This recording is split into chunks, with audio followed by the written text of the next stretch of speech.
Hello. So, I guess I forgot how to make videos or something. Oh yeah, I'm recording this on a phone, so you probably have directional audio and you can tell where I am. Anyway, shortly after Christmas is quite a logical time for me to make a video that displays all the stuff I got for Christmas, which is why I'm not doing that. This is just a bunch of Magic the Gathering stuff that I purchased before Christmas. And the first among said objects is the festival in a box convention thing I don't like this playmat. Fortunately, the playmat is not the only thing in the box. It would not have been worth whatever I paid for it in that case. We do have a deck box with fancy stained glass art. There's something rattling around inside there. I don't know what it is. Turns out it's a box divider for the deck box, and 2 packages of these little card sleeves. I would be able to tell you how many card sleeves that adds up to if I remembered the listing from the website from when I bought this forever ago. But I don't. I should really be moving my hand gestures down below the camera, but that means like leaning over the very precarious arm that I am using to suspend this. It's not my arm, you can clearly tell, because both of mine are on camera right now, so what would be holding this up? Additionally, the festival in a box just outright includes a couple of cards, which have been placed in this labyrinth of card sleeves. Never mind, I guess. Okay. So these card sleeves have designs on the back of them, which is fun. Emrakul and is that Liliana? I hope I didn't say the wrong Eldrazi, by the way. Problem being, these card sleeves don't match any other card sleeves that I have, so they can't be used for anything. The cards themselves, Arcane Signet, Thanos Gauntlet Edition, and of course, Sol Ring, Commander Staple. Arcane Signet, by the way, being my preference by far, because it produces colored mana instead of 2 mana that I might not be able to do anything with. Is it likely that I don't have a use for 2 colorless mana? No. Furthermore, I have Kamigawa Neon Dynasty Commander decks, both of them. Both of which I had considered at various points purchasing outright, and then I did not. And then they were in the festival in a box, just adding, what, like $80 of value? Of retail value? Not as in resale, as in stuff at MSRP that I don't have to buy separately from a bundle. At one point, I did calculate the price of the festival in a box versus the price of all the things in the festival in a box separately, and it was just a complete steal. So, the fact that I didn't have these decks yet contributes to that a lot. Mostly because as a Jeskai player, I can use anything in this deck for my own nefarious purposes, and I can just rip the mono-red stuff out of here. I'm not going to tear through the entire deck lists right now because this is not meant to be an hour long. We're going to put the festival in a box on hold for a second. Jaya Ballard is dead. She fell out a window. I think. That is not a regulation-sized card, and thus cannot be shuffled into my deck. The actual secret lair here is Jaya Ballard, of course. Jaya's Immolating Inferno. Pyretic Ritual, which is 2 mana to get 3 mana, which is certainly a spell. Repercussion, and because I got the foil version of this whole thing, you can't see any of the cards at all. Trust me, they do look cool. And Pyromancer's Goggles. Tap for add red mana when it is spent to cast a red instant or sorcery, copy that with new targets.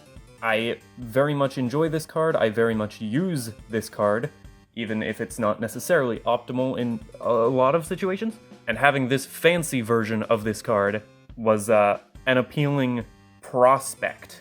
And then we have the secret part of the secret lair. This was not advertised. Tangle Wire?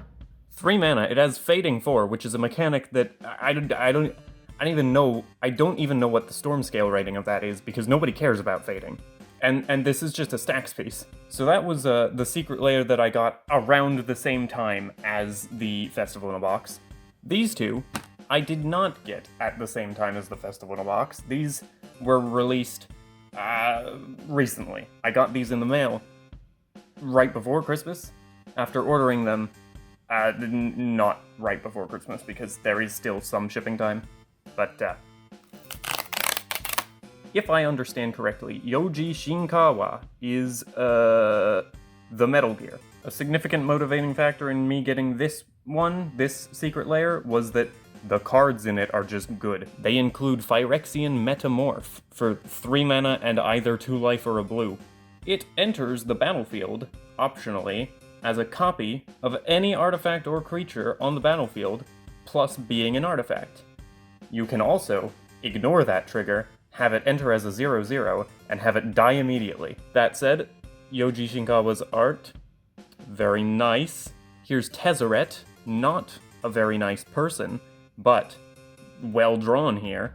Skullclamp is one of those cards that's supposedly good that I don't like personally. Sad Robot, as I'm informed this man is called. And here we have a Shadow Sliver, which is randomly in foil, even though I ordered the non-foil edition of this secret lair, and gives all Sliver creatures Shadow, which is really interesting if multiple Sliver decks are at the table, because that kind of just doesn't do anything. Now you remember me mentioning being a Jeskai player.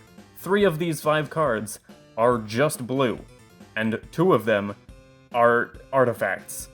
In terms of being able to use as much of a secret layer that I ordered as possible, you don't get better than that. In terms of using as few cards as possible, what we have in the Junji Ito secret lair is mono black, mono black, mono black, mono black, and a secret card in mono black.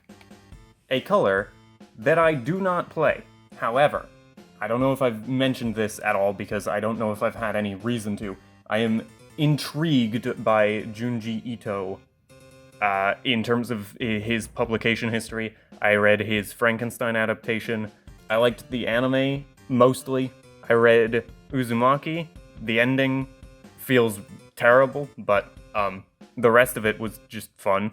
And I have Ramina on my bookshelf waiting to be read. Also, there's, of course, the Enigma of whatever it's pronounced, Fault. Amigara? Whatever? It was made for me. And this secret layer was made for me. Just take a second to appreciate the Carrion Feeder art. My mans. He's ripping my mans to shred. While this guy is just mildly concerned. Doomsday coming out here with an entire planet just dropping demons onto a city.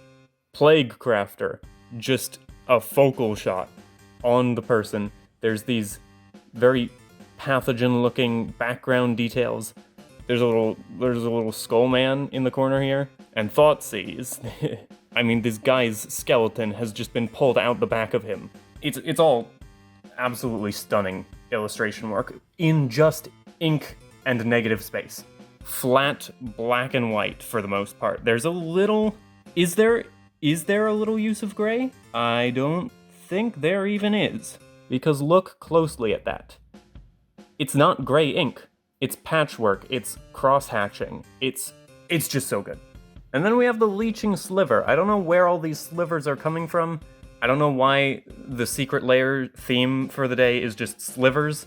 It's a little off-putting. What are they up to? This guy is just taking out this other guy. Again, in foil, which is fun. The secret cards being shiny even in the non-shiny edition. I ordered this non-shiny, for the record, because on the off chance I ever actually make a deck with black that can use these cards, I want them readable, hence English version, and flat. Foils will just turn into Pringles. Foil of manga art also doesn't strike me as very authentic.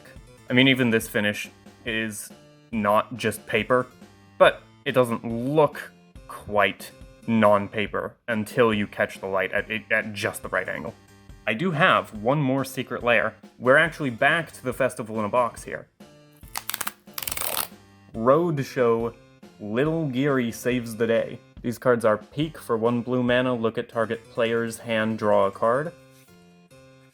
Greed for 3 and a black, Enchantment with black pay 2 life, draw a card. Curiosity, a just good aura for 1 blue mana. Combat damage to an opponent. I'm wrong. Damage to an opponent. You draw 1. Vandal Blast, which I'm pretty sure I have a copy of somewhere, but I needed more copies of because I play red. And Last Chance, an extra turn spell where you die at the end of the turn. This Predatory Sliver snuck into the secret lair to give +1/+1 to sliver creatures I control. He's just banished, is what he is. These 5 cards team up to tell a story, a plot, an actual narrative centered around this sentient rice man ball thing, this other sentient food item, and big old metal guy tries to eat the... Anyway, Chibi Onigiri is just a canon character in Magic the Gathering, and you can equip him as a Planeswalker avatar on Magic the Gathering Arena, implying that he has a spark. The lore is in Chaos and Shambles.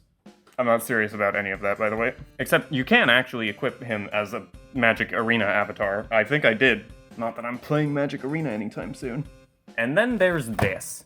Now, Mystery Booster is curated for some kind of draft format, but this is the convention edition. And being not at an actual convention and instead of having the box shipped to me, Loot Goblin Brain just says, open all the packs and play nothing with them. The fun thing about Mystery Booster Convention Edition is that some of these packs are supposed to just have cards that are joke cards, playtest cards. One with Death, for example. 1 black mana, you lose the game instant. Now, it could be quite fun to play the Chaos Draft format, or more likely Chaos Sealed, because I hate Draft with a passion. That's not true. I hate Draft with a very low investment level. I just don't like it much. So I'm actually gonna keep these packs for the time being, and if I find occasion to play a sealed game with them, I will be pleased with that eventuality. Otherwise, tell me to open these on camera, and we'll see the absolute chaos contained within. Because this box is 8 packs deep. 8 times 3 is 24. 24 15-card boosters. This is 360 Magic cards. I don't have time in this video to go through 360 Magic cards, but as a standalone, where that is the point, I don't know, there's potential.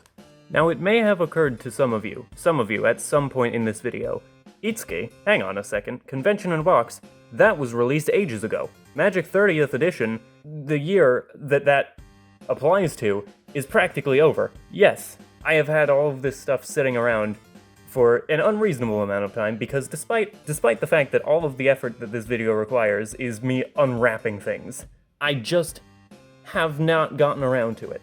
I am planning to get around to a lot more things immediately, in the immediate future. I have actually put it on my daily to-do list, to either write, record, or edit, or upload some kind of video.